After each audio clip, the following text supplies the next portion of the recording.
सोमवार के दिन तू मेरे मंदिर के दरवाजे पर चौखट पर बैठ जाना, और दूसरा प्रतिदिन शाम के समय पर तू बेलपत्री के पेड़ के नीचे बैठ जाना। जो तेरी बेल वृक्ष के नीचे सेवा करने आए, जो शंकर जी के मंदिर में सोमवार को जल चढ़ाने आए, उसका जो पात्र जल चढ़ाकर जब वो घर लेकर जाए, उसके पीछे पीछे पात्र के पीछे पीछे तू जाना और उसके घर में लक्ष्मी का भंडार भरकर आए।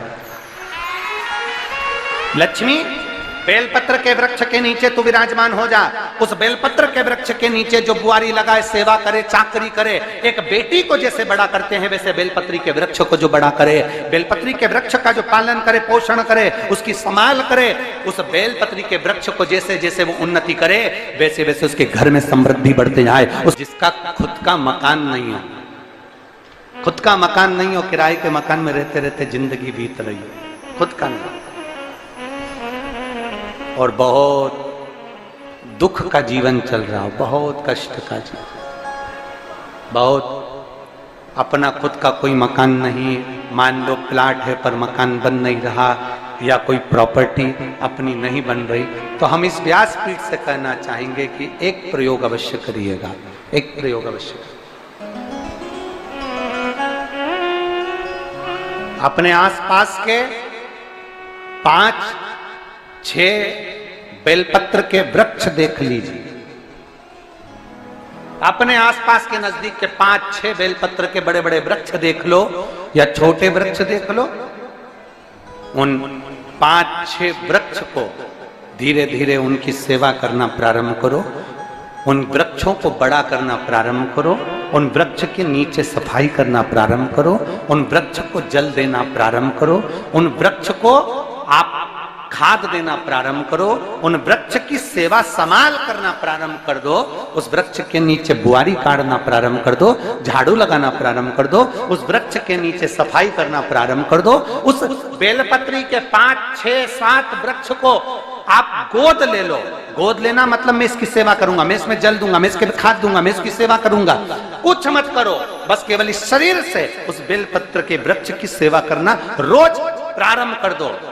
6 महीना इंतजार करना और 6 महीना लगातार सेवा करना, 7वां महीना आपका और हमारा, और बताना कि भोलेनाथ ने प्रॉपर्टी दिलाई कि नहीं दिलाई और आगे बढ़ाया।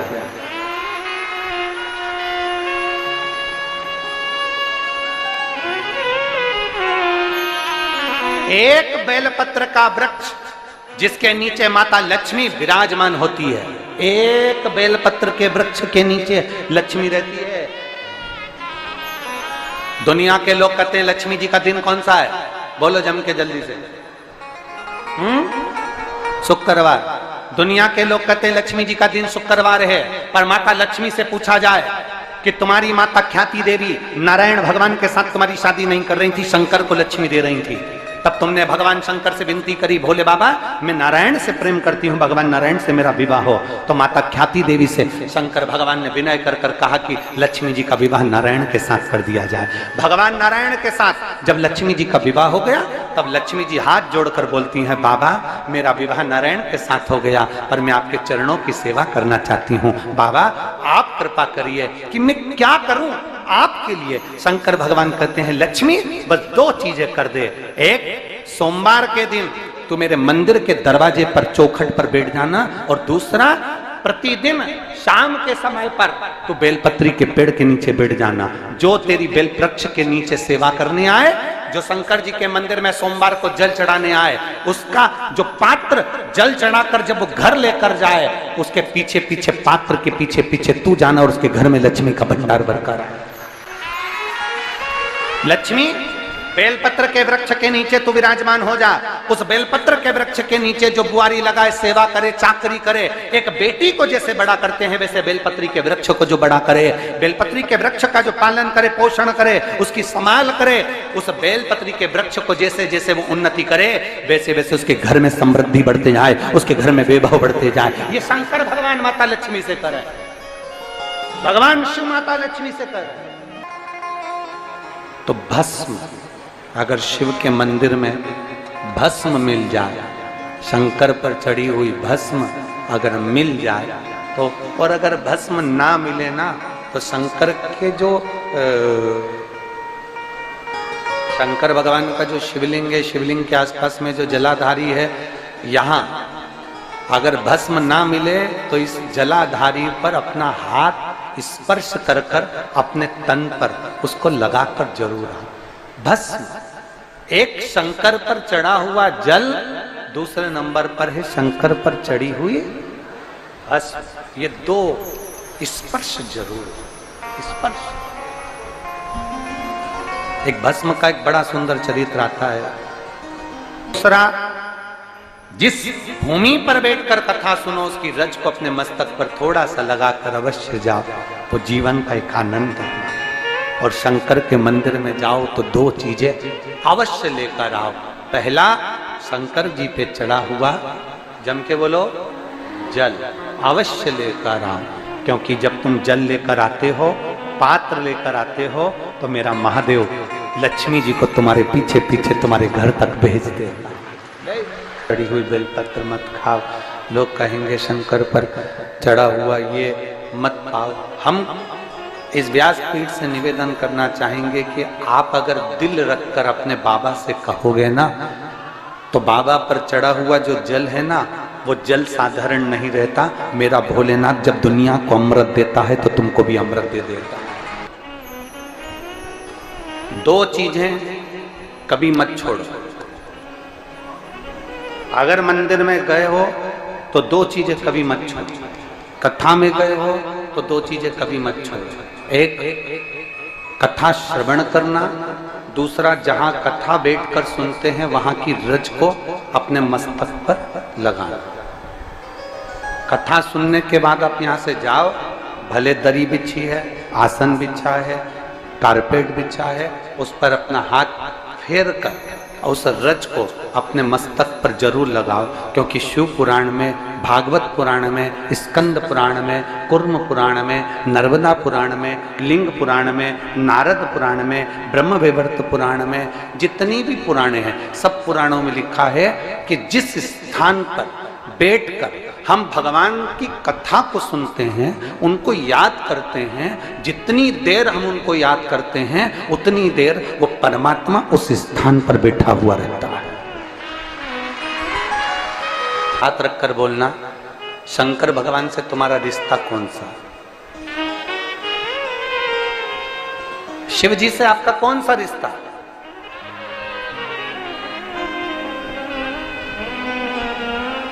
शंकर भगवान को आप क्या मानते हो? हमने आपको एक संबंध बताया था कि सीहोर कुबेरेश्वर धाम आपका मायका है, तो हम आपके भाई हैं, तो शंकर भगवान आपके पिता हैं, आपके बाप हैं, आपका बाबा है, आपका दादा है।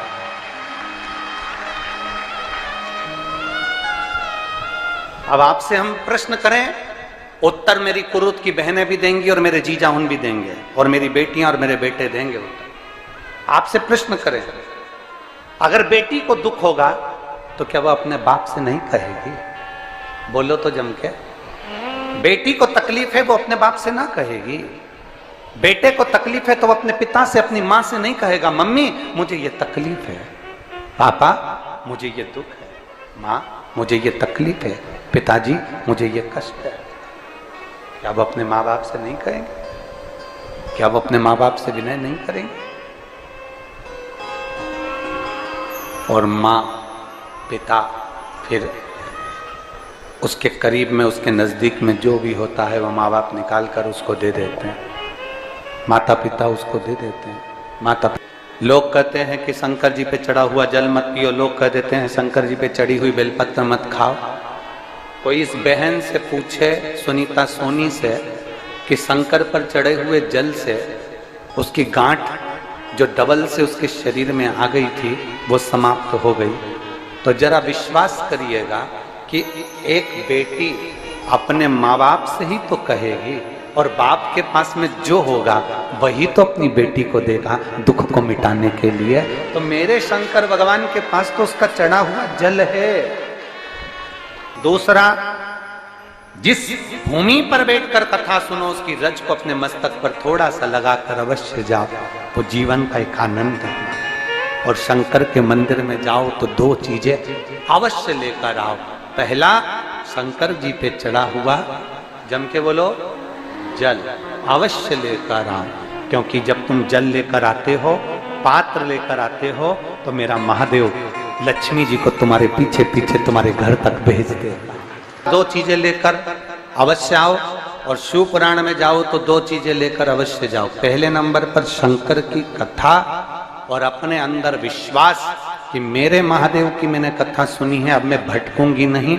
सारी दुनिया में मैंने ठोकर खा ली, अब कहीं ठोकर नहीं खाऊंगी, अब तो दरवाजे पर महादेव के जाऊंगी, बाकी की कहीं। दूसरा, कथा में बैठी हूं बाबा के इस रज को, ये रज नहीं है, ये धूल नहीं है, ये मेरे बाबा के कैलाश 12 ज्योतिर्लिंग का चंदन है, इसको मस्तक चढ़ाऊंगी अपने हृदय से। लाते हो आप लोग? हाथ उठाओ जरा, रख लो, बहुत बढ़िया, प्रणाम आपको सभी को, नमन। 2 बूंद जल लेकर आओ, पल्ला नहीं पियो तो उस जल को अपने घर में छींट दो।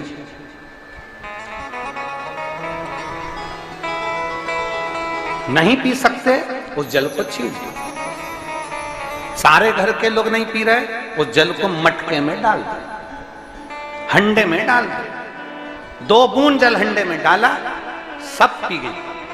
आपको अलग अलग किसी को देने की जरूरत नहीं पड़ी, किसी को नहीं। हंडे में डाल दो, मटके में डाल दो, सब उस पानी को पीना रात।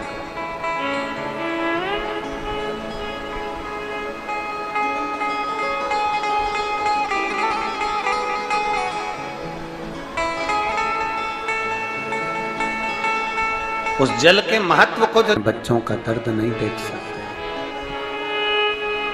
जब माता पिता अपने बच्चों का दर्द नहीं देख सकते, तो देव अधिदेव महादेव तुम्हारा दर्द कैसे देखेंगे?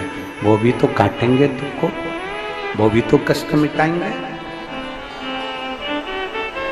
2 चीजें कथा में जाकर ले। एक, जहां जगह मिल जाए वहां बैठकर कथा सुनो। धूप लगे, पंडालों की इतनी व्यवस्था नहीं हो पाती है, पंडाल लगाने वाले, टेंट लगाने वाले टेंट लगा लगा के थक जाते हैं, तो अपने साथ एक छाता लेकर चलो। 2 पानी की जम के बोलो जरा, बोतल, बिछाने की दरी अपने साथ लेकर चलो। लोगों ने उमा महेश की कथा अपने जीवन में धारण करी कि नहीं करी वो हमको नहीं स्मरण है, पर एक बात का स्मरण करिएगा, ये जो कथा चल रही है ये गौरी शंकर चल रही है। इसके बाद में जो अमलेश्वर में कथा है वो कौन सी है? समर्पण शिव महापुराण कथा। उस समर्पण शिव महापुराण की कथा जब 2 तारीख को विराम हो जाएगी, तब उसके बाद में जो कथा 6 जून को प्रारंभ होगी सोलापुर महाराष्ट्र में, उस कथा का नाम रहेगा उमा महेश शिव महापुराण की कथा। उसको जरूर सुनो। सोलापुर में जो 6 जून से कथा होगी उसका नाम उमा महेश शिव महापुराण। उसको सुनना, श्रवण करना, उसको धारण करना है। उसमें इतने प्रश्न माता उमा ने भगवान महेश से करे हैं, और महेश भगवान शंकर उसका हर प्रश्न का उत्तर दे रहा है। भगवान महेश भगवान शंकर हर प्रश्न का उत्तर। बाबा बोले माता उमा ने भगवान शिव जी से, महेश भगवान से, भगवान शंकर से करेंगे, बाबा भोलेनाथ जी बताओ, संसार में जन्म लेने वाले व्यक्ति के जीवन में उसके भाग्य में अगर सुख नहीं है, उसके भाग्य में खुशियां नहीं है, उसके भाग्य में कोई अच्छा है ही नहीं, तो वो जीव क्या करेगा? वो जीव क्या करेगा?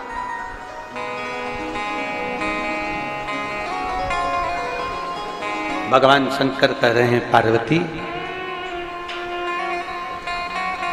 संसार में जन्म लेने वाला मनुष्य अगर उसके भाग्य में सुख नहीं, उसके भाग्य में अगर खुशियां नहीं है, उसके भाग्य में अगर सुख नहीं है, उसके भाग्य में अगर अच्छा नहीं है, पत्रिका दिखा ली सुख नहीं है, कार्य कर कर देख लिया सुख नहीं है, तकलीफ उसकी जिंदगी में चल ही चल रही है, तो भगवान शंकर कहते हैं, भगवान महेश कहते हैं, उमा, उस मनुष्य को दूसरे का अच्छा करना प्रारंभ कर देना चाहिए तो उसकी अच्छाई अपने आप सामने आना प्रारंभ।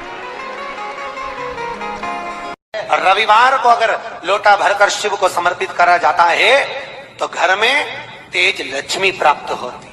शिव पंचायत के दो देव ऐसे हैं जिनको रोज जल चढ़ाया जाता है, एक सूर्य नारायण और दूसरे मेरे देवादिदेव महादेव, दोनों पर जल रोज चढ़ता है प्रतिदिन। शिव पंचायत में गुड़, चावल, लाल फूल और लाल मिर्ची के 11 दाने पानी के कलश में तांबे के लोटे में लेकर हाथ को ऊंचा कर नेत्र, नासिका, वक्षस्थल के सम्मुख में जो सूर्य नारायण को अर्घ देता है जल चढ़ाता है, पर जो सूर्य को अर्घ रविवार के दिन दे देता है अगले रविवार तक पैसे की आवक आना प्रारंभ हो जाती है। जो आज तक फोन नहीं उठाता वो फोन। सूर्य नारायण भगवान को स्टील के लोटे से या चांदी के लोटे से या पीतल के लोटे से या प्लास्टिक के लोटे से या कांच के बर्तन से जल चढ़ाने से आयु छिन्न होती है। क्या समाप्त होती है? आयु। और सूर्य नारायण भगवान को अगर तांबे के लोटे से जल दिया जाता है तो आयु की वृद्धि होती है और दिन भर में अगर कोई काम अटकने वाला है तो वो काम का रास्ता खुल जाता है और शरीर की बीमारी समाप्त हो जाती है। शरीर की बीमारी समाप्त हो जाती है। जब हम सूर्य नारायण भगवान को अर्घ देते हैं, जल चढ़ाते हैं, तो वो जल पृथ्वी पर जब गिरता है तो उसके छींटे हमारे शरीर पर लगते हैं। क्या वो ठीक है? क्या वो श्रेष्ठ है? तो शिव महापुराण की कथा कहती है जब हम सूर्य को अर्घ देते हैं, सूर्य को जल चढ़ाते हैं, वो पानी जब पृथ्वी पर गिरता है उसके छींटे हमारे शरीर पर लगते हैं तो वो श्रेष्ठता का भाव निर्मित करते हैं। वो गलत नहीं हो सकता। कारण अब वो भी समझ लीजिए। अब सूर्य नारायण भगवान को आप जल चढ़ा रहे हो तो छींटे नहीं लगे, उसके लिए क्या स्टूल पे चढ़ के चढ़ाओगे कि कुर्सी पे चढ़ के चढ़ाओगे? अरे बोलो तो सही। अब कई लोगों के दिमाग में यह बात भरा गई कि हम भगवान को जल चढ़ाते हैं, वो हमारे शरीर में छींटे लगते हैं, जमीन पे से पानी गिरता है, वो हमारे शरीर को छींटे लगते हैं, भगवान को अच्छा नहीं लगता होगा। कौन ने कहा? पहले तो उसको पकड़ के ला।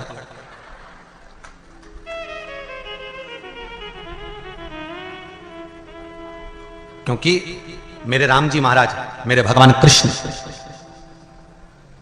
बड़े बड़े संत, साधु, सन्यासी, तपस्वी, साधक, उपासक जितने भी हुए जिन्होंने सूर्य की आराधना करी, इन्होंने टेबल पे चढ़कर या कुर्सी पे चढ़कर जल नहीं चढ़ाया। इन्होंने पृथ्वी पर खड़े होकर ही, क्योंकि पृथ्वी तत्व के देव हैं शिव। जब हम मृत्यु लोक पर खड़े होकर, पृथ्वी पर खड़े होकर भगवान शंकर का भाग पृथ्वी तत्व को धारण कर कर जल को हाथ में लेकर जब समर्पित करते हैं और जो जल नीचे गिरता है वो शरीर पर अगर लगता है तो हमको उसका आशीर्वाद ही प्राप्त होता है, दोष नहीं लगता। पर लोगों ने इसको विपरीत कर दिया। कि कौन ने विपरीत करा? कई लोगों ने इसको विपरीत कर दिया। कौन ने विपरीत करा? तो जो दूसरे धर्म के लोग होते हैं, जिनको हिंदू धर्म से नफरत होती है और जो हिंदू धर्म की पूजन, सेवा, अर्चना को समाप्त करना चाहते हैं, वो धीरे धीरे धीरे धीरे कहने लगे कि सूर्य को जल चढ़ाओगे तो शरीर में लगेगा, शरीर में लगेगा तो दोष लगेगा। इसको कह कहकर घर घर में सूर्य को जल चढ़ाना लोगों ने बंद कर दिया कि आप जल चढ़ाएंगे तो दोष लगेगा, शरीर पे छींटा लगेगा, शरीर को ऐसा लगेगा। ये दोष नहीं है। कितनी सुंदर बात है महाराज। सूर्य नारायण भगवान को जब जल चढ़ाया जाता है, हाथ सिर से 8 इंच की दूरी पर होना चाहिए। जम के बोलिए, सिर से कितना ऊंचा होना चाहिए? 8 इंच ऊपर अपना हाथ होना चाहिए मस्तक से सूर्य को जल चढ़ाते समय। और ना चांदी का, ना स्टील का, ना लोहे का, ना प्लास्टिक का, ना कांच का, ना सोने का कोई बर्तन, ना कांसे का, ना एल्युमिनियम का, ना पीतल का, केवल एक पात्र होना चाहिए, वो है तांबे का। काय का पात्र होना चाहिए? तांबे का पात्र। और सूर्य नारायण भगवान को जब 8 इंच ऊपर तुम्हारा हस्त है और जब हम सूर्य को जल चढ़ा रहे हैं, कैसे जल चढ़ाना है वो भी समझ लीजिए। अगर कोई कैंसर का मरीज है, जिसके चेस्ट में कैंसर आ गया हो, लेफ्ट में, राइट में कहीं पर कैंसर आ गया हो, या कोई गठान आ गई हो, तो महाराज आप जल चढ़ाते समय